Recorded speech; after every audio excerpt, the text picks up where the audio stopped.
it's an interview and for the class Business Insight, and this interview is recorded as the requirement. Yeah. So let's start. The first question is, what are your roles and experience in Bank Mandarin and before you studied in the Duke University? Mm-hmm. Yeah. Sure. So during my about 7 years in Mandarin, I had roughly 3 roles. First being a portfolio analytics, second being project management in terms of managing IT and technology-related projects for the internal division in Bank Mandarin, and the third being an executive assistant for a managing director. It's a risk management director. So in the first 2 categories, it was business development role. In the last position, it was an internal consulting role. Yeah. Okay. Next question. Bank Mandarin is one of the biggest banks in Indonesia, and it ranked 494 for market capitalization and ranked 148 on top regarded companies. What do you think about this company in present and in the future? Thank you. Okay. So Bank Mandarin has always been one of the biggest banks in Indonesia. So it is a good example of a company that has grown quite big for a set period of time, so that it now has to streamline and also realign its focus to be competitive with local banks in Indonesia and also with the regional banks. Because before I left, I understand that Mandarin's ambition was to be one of the biggest banks in Southeast Asia in terms of capitalization and also market size. So going forward, I think Mandarin will become more like, if you understand, like DBS from Singapore or Maybank, which concentrates on like one or two specialization, for example, consumer banking or also commercial banking or digital banking. So we will see that kind of specialization degree in the future. Okay. The third question is, now we talk about Indonesia. How about Indonesia's political stabilities? Sure. Indonesia is an emerging market, so as you may understand, like we share the characteristic of emerging markets in terms of the the void of a strong institutional aspects. For example, it will be a bit more difficult or a bit more complex to start business in Indonesia because of the political stability. However, with the current regime of government, we did see a lot of improvements. And going forward, we also see changes related to banking regulations, so it allows for more growth. Comparing Indonesia to the other similar profile country within South Asia, for example, like Vietnam or Thailand, which also have like a political instability issues, I think we are doing quite well in the last 3 years, shown by the quick growth of like a smaller business and also the increasing foreign direct investment to the country that indicates directly that hey, people want to come in more and people are getting more familiar with the political parties. Next, other regulations in Indonesia in field of Mandarin operations. That's an interesting question because usually regulations in emerging markets like Indonesia would follow the demand of the market. For example, here in the US, if you want to start a business or run a bank, you would use the regulation as your input point. However, in Indonesia, there is no regulation yet for abstract money, or there is no regulation yet for peer-to-peer peer-to-peer room sharing like Airbnb. So the regulation has to follow the business model 2 or 3 years after its initiation. So answering the questions whether it is favorable for Mandiri operations, it is the other way around. So Mandiri is one of the parameter or the benchmark setter for regulations. So if Mandiri will try to start an implementation of electronic money, then they will work with the central bank and also the Ministry of Finance to think and draft new regulations that sets like a business environment with same playing level across all banks and all financial institutions in Indonesia. Okay. The next question is, can you describe how Mandiri operates in Indonesia? Can you help me understand a bit more? How do you mean by operates? The operating situation, how is it performed, and it's in the present and the future prospect and the formal. Okay, let's brainstorm a bit. So, how Mandiri operates in Indonesia? I don't know whether my answer will be on point, but as a bank, usually there will be like 2 ways to operate. First, through brick and mortar channels, you will see like branch buildings, and the second will be digital channels. And the trend is going to be the omni-channel. In other words, you are reaching out customers from physical locations and also digital locations. For example, transacting through your app at your phone. So I think that is the trend for banking and also other financial institutions. Mandiri, as we know, Mandiri has diverse lines of business. Do you think it's good for Mandiri diverse their business? Yeah, so Mandiri used to be highly dependent on corporate and commercial lending. So in other words, it depends highly on the macroeconomic factors that affect bigger companies. So if you had a crisis, then the loan performance won't go well. So tying back corporate loans, that means interest-based income for the bank. Nowadays, there are differentiating a bit into non-interest income and also like higher margin income from segment like consumer banking, like credit cards, mortgage, personal loans, and also investing on subsidiaries like asset management, insurance, and also lately venture capital. So, is it good for Mandiri to diverse their business? In one aspect, yes, because they are more resilient towards economic shocks within the regions. However, going forward, they really have to choose from this array of opportunities, focus where they want to be, focus on what kind of brand they want to identify with. Okay. The next question is, Mandiri has several overseas branches.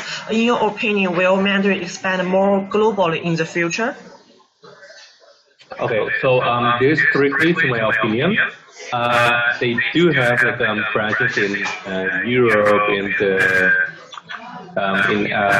the North America region as well as Shanghai, but I don't see they explore into like being a global player in the future, because their main target is to be a regional player, whereas the global presence will be aimed more towards getting investments from potential investors. So investing in the equity or the stock of the companies, and also helping us to get funding from a forex perspective to help with our clients dealing with those currencies as well. That will be the major aim. So we have like foreign companies investing in Indonesia in yuan or in USD or in euro. It only makes sense that you will match the lending side with the funding in the same currency. So that will be one reason. Okay. As we know, because of the Chinese free trade agreement, which we call economic power shift, do you think Indonesia's economic will be bright for Mandarin? Yes. So yes, we are looking forward to middle income level growth as a key driver for Mandarin futures. Speaking about GDP, yes, Indonesia is about 16th biggest GDP in the world. I'm not sure about the number, but I think the GDP level is somewhere between 15K to like 16K per year. So that is still a bit below the average of emerging countries, but it is good enough to sustain the growth. However, like aside from GDP, there is also like a parameter called Gini. So Gini is the level of variance between the wealthiest and the poorest segment in the nation. So the trend of Gini is much more significant to me in order to sustain like a long-term growth, because like the more disparities you see, the more narrow your strategy will be. But if it's more like similar like in the like highly regulated countries, then you can like virtually address all markets. Yeah. The next question is, Indonesia has a high inflation rate and a high interest rate. What's the influence for Bank Mandarin, and how about the profit margin in Bank Mandarin? Okay. So during my tenure in the bank, I have seen quite a high interest rate on consumer and retail lending segment, and I have also seen it drop to help with the penetration of the market. And of course, there was government intervention towards it. So, for example, like loan interest rates for microfinance will be around 20 to 30% effectively per year. Now it is capped at around 14 to 18%. So there is a critical trade-off between profit margin and also volume.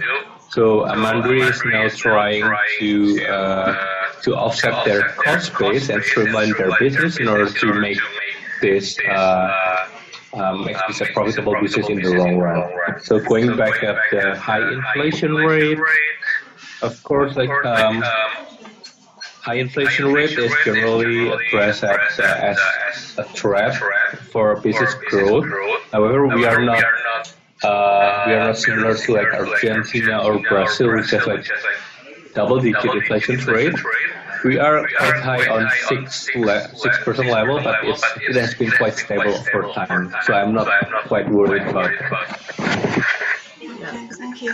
As we know, banking industry in Indonesia is not crowded, so they will have a lot of opportunities. Like a bank from China or other local banks, do you think they will be the new entrants for Mandarin? Okay. Speaking about competitive landscape concentration, I do think that we were already crowded in certain aspects. For example, 10 years ago we had more than 100 banks, and we have seen consolidations along the last decade. However, speaking of that was about the number of banks. But nowadays, speaking of the competitions in different sectors, yes, we see that certain sectors are not overcrowded, like infrastructure, and also I think infrastructure and also manufacturing, where I also see like some bigger banks from China help fund the long-term commitment for toll road development, or also like bridge and also like inner road circle building. So yes, I will see that Mandarin collaborates with these players instead of isolating them. from entering the market because our current president also promised a very high growth within the infrastructure and manufacturing. So yes, the answer was yes. Yes. From some report, it said Indonesia's mobile banking is grows rapidly based on the development of mobile and the internet. Do you think it's good or bad for Mandarin? Yeah, so Indonesian growth in internet penetration is one of the highest in Southeast Asia. And also, people are getting more used to internet and smartphones. And also, I think it's both good and bad in Mandarin in terms of, yes, it helps delivering our products quicker within the market, but also it helps fintech firms grow much more rapidly in Indonesia other than in other countries. So, for example, if you want to send money to your friend, you can do it through WeChat Pay in China, I think. Here we can do it Venmo and PayPal. In Indonesia, you will have to come to the ATM machine or do it by your phones. But nowadays, there will be a lot of applications that allow you to do it right from your phone without connecting to your banking platform. So it is a threat to bypass the banking network and redirect the flow of transactions and money outside of the banking environment. So it is both opportunity and threat. And one thing that I think Mandarin is doing right now, I spoke about Mandarin building a venture capital. So the main objective of venture capital is to nurture potential fintech companies to be organically absorbed by the bank in the future. So they will have the features of P2P money transfer and other disruptive technologies, but to absorb it within their own business model. So defending disruption with disruption. Looking at how Indonesia's people behave in these years, do you think mobile banking will be a trend? And what factors do you think will make people want to use mobile banking? Let's straighten up the term of mobile banking. So in banking industry, there is mobile banking. We usually use the term for transactions done by cell phones. There's internet banking. Well, banking is more geared toward connection through websites and mobile applications. So assuming that mobile banking will be really a trend for Indonesian people, yes, that's correct, because we have seen people transacting with their cell phone number without a bank account. So that will be a big leap towards financial inclusions, reaching out to those people that are unbankable. By unbankable, I mean they are not used to get into the bank. They are a bit afraid to use financial service products, and they don't qualify in certain aspects to open a bank account. For example, they may not have a formal state ID. They may not have a stable income.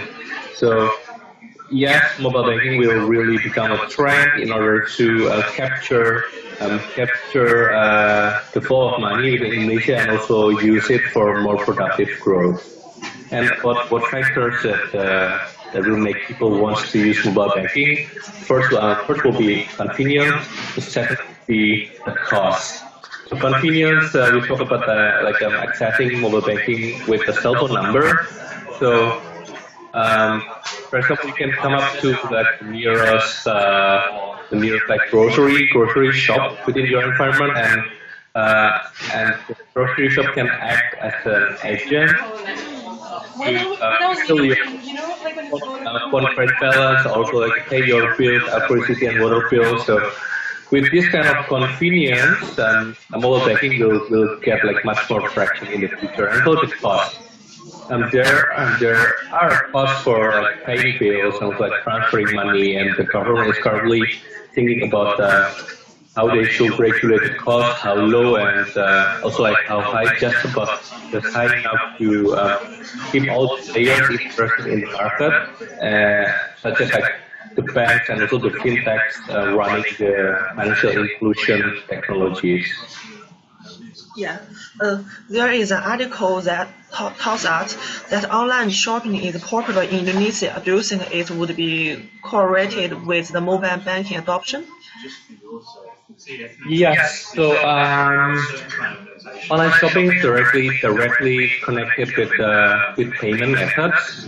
So they would have usually they would rely on bank to bank transfer, but with the rising of mobile banking technologies, they have another means of payment that is highly reliable and also much more agile. So you don't have to pull up your banking token or remember your account number. You just have to pull up your phone and pay. Yeah. Yes, I think it's a direct correlation. Next question is, are legal aspects of financial technology, especially for mobile banking in Indonesia, is good enough? And how about consumer protection, e-commerce, and data protection? Thank you.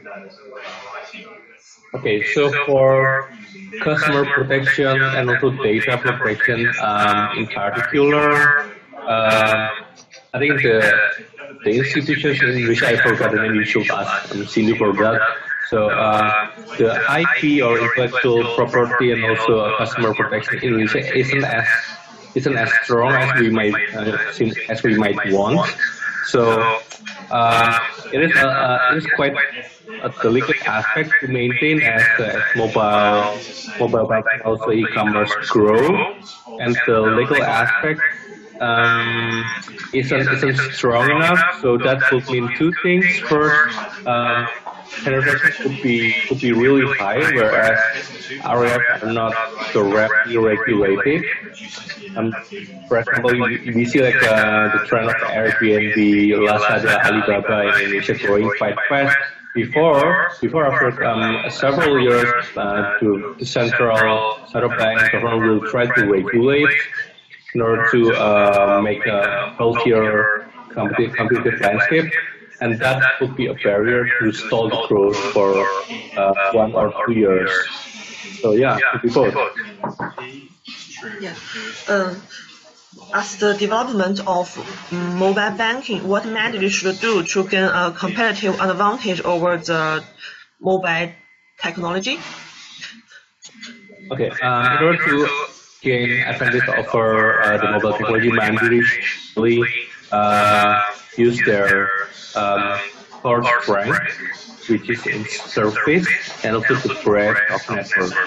So first, about the service, Mandalay, I think it's rated as 7 or 8 consecutive winner in terms of like quality of service in Indonesia.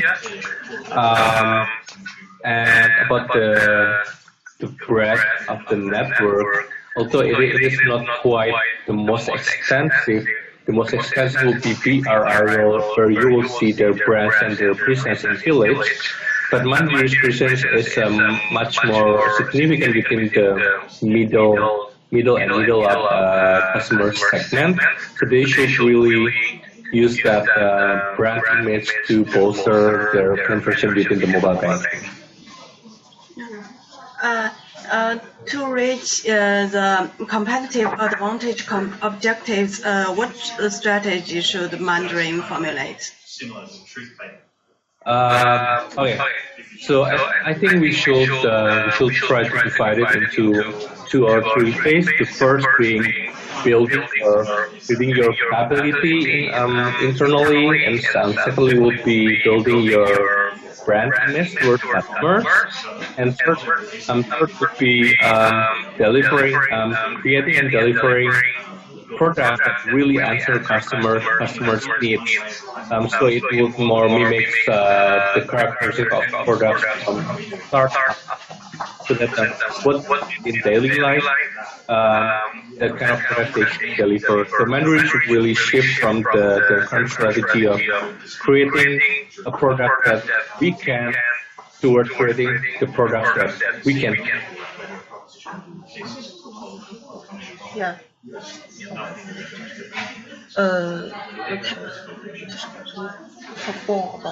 Elaborate. Can you elaborate more about Mandarin's strategy? About Mandarin strategy. Okay, let's. Are you cool with the big three phase we talked about just now? The building capability and also building brandiness, and also the last thing I'm designing correct products. So if so, let's jump into the first building internal stability. So for example, to be able to venture into mobile banking market, we need frameworks and also infrastructures to sustain that. First of all would be the customer identification system. Customer identification system would be a single ID that could relate who are you and what kind of service and products you have within the bank. For example, within one card or one customer ID, you will have like checking account, mortgage, your credit card, your personal loan, also like your electronic money, like stored in the bank. And that kind of accomplishment would need an extensive investment. I think our main competitors took about 2.5 years to finish cleaning up their customer ID database so that there will be no duplication and there will be updated information. For example, I still have like my old phone number registered with the bank because the bank simply never asked me to update it. So that kind of updated information in the database is something you will want to see before you will try to market your products to the customers. What's the point of having a good product if you call into a number that is inactive? Okay, so that is one thing, like building the capability within the bank. And to be able to do that, they will also have to invest in like hardware and also experts within the IT technology.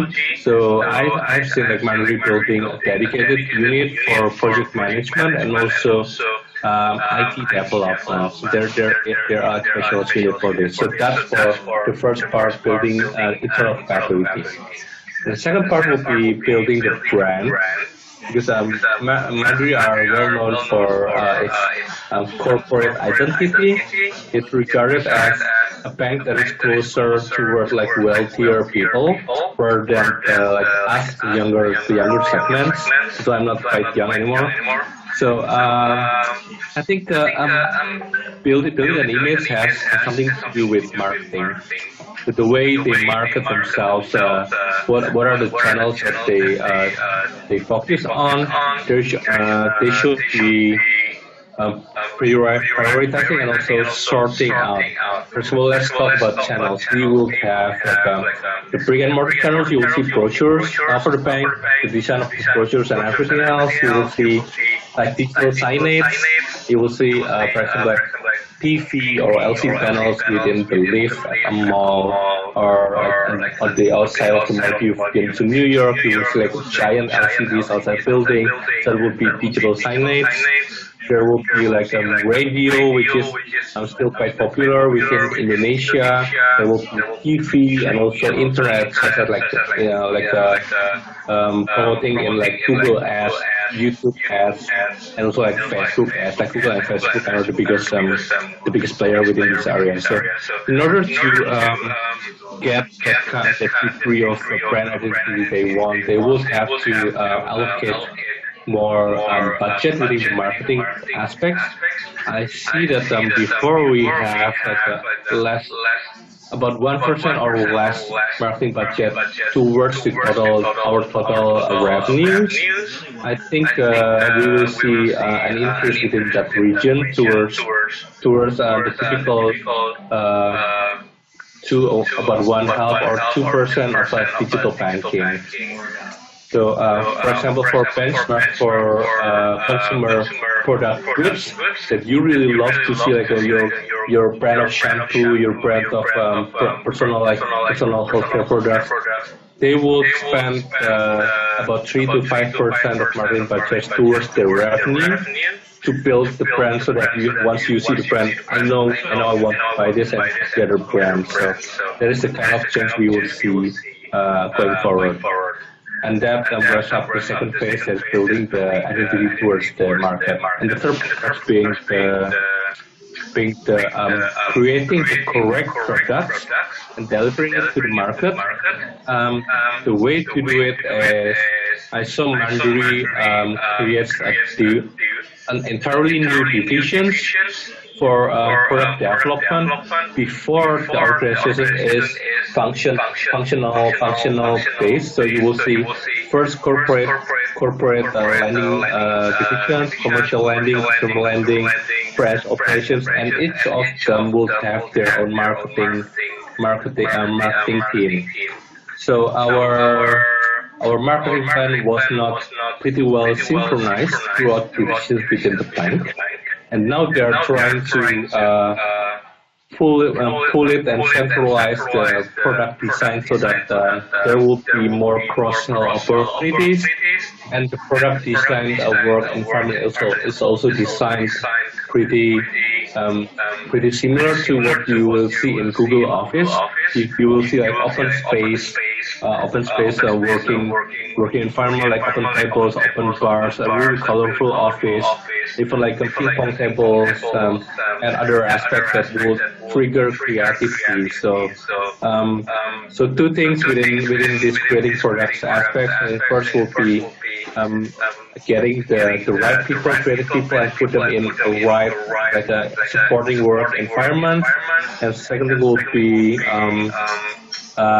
centralizing it in order to leverage the knowledge and from each of our marketing divisions across the bank. Does that make sense? Yeah. According to our research, it's not profitable for bank to develop a new technology. So, what do you think are the benefits for both banks and consumers? Yeah. Can you elaborate on that research? Why isn't it unprofitable? Yeah, it's not really profitable for banks. For banks, yeah. Okay, so I'm not quite familiar with how unprofitable it is, but I can imagine that a technology could be cost center. Whereas it will generate more revenue in other aspects within the future. So let's try to see. Do you use Facebook? Little. Or any other social media like Twitter? Okay. Yeah. So the way we see that, what is Facebook doing? They're not charging their customers even $1. Yeah. So it is definitely a cost center. So any investment within the Facebook, whether it be servers or also features, will be investment without income. But what is the purpose of the investment? It was to get customer space. And once you tap into a customer space, you can generate income whether from inside or the outside. From outside, you can, for Facebook, it was to attract more companies to advertise on their site, and that way there is a stream of revenue. For banks, once you get customers, you can also market your products for them. For example, you will be a user of like Mandiri's online banking system. You will transfer funds for a minimal amount of fees. So it is a negative cost for the banks for for each customer's transactions. But there's a term called the acquisition cost per customer and also the customer lifetime value. So acquiring a customer like me, it could cost you about, for example, like $20 or $40. But as long as you project the entire customer's lifetime value will be, customer's lifetime value is like the total profit generated from a customer from the kind of products they use. Over the span of years, they stay in the relationship with the bank. If the customer lifetime value is about, let's say, like $100 and $200, then it will make more sense. So within a longer time frame, I think like every investment we make in mobile banking will be offset by the revenue generated from cross-product offerings. Yeah, the last question is, do you think Mandiri will be the leader for mobile banking in Indonesia in the future? That remains a very good question because we also say like we are not the first to brand ourselves with mobile banking in the country. And there is also like another bank that I have as a case study here, interestingly, and they only have like 1/10 of assets compared to Mandiri, but they're the first in terms of like advancement of mobile banking technology. So it will depend on Mandiri to leverage their strength on capital. They have bigger capital, much more than everyone else, and so leverage their extensive sources of talents or a manager for the bank in order to make them the foremost in terms of mobile banking. And also one more thing, I think the alliance with like third party really matters when it comes to succeeding as a bank, because you can't really work by yourself. So like alliance with like e-commerce players, co-players will give you a competitive edge within the mobile banking industries. Okay, that's all. Thank you for your time. Yeah. Sure. It's our pleasure to have an interview with you. Yeah. I hope this is helpful, and should you have like any more questions that we didn't get to address, feel free to contact me or email me. Okay. Okay. Thank you.